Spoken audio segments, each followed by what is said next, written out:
Saan pupunta si Matthew ngayon? Ha? Sobrang dilim. Hi guys, so yun, gagala daw kami ngayon. Nasa ride kami, isa sa paboritong gawin ni Matthew. On the way kami, may nakita kaming ibon pero hindi ko sure kung anong pangalan yan.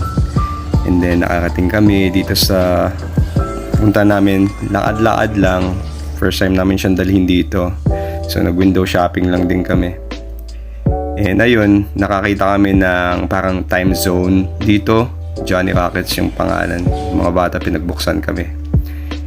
And yun, nasa loob kami, medyo inaantok na si Matthew pero mukhang naku-curious naman siya sa nakikita niya.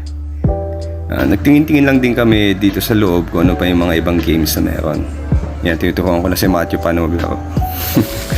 And nakakita kami ng fountain pero mukhang hindi naman siya interesado.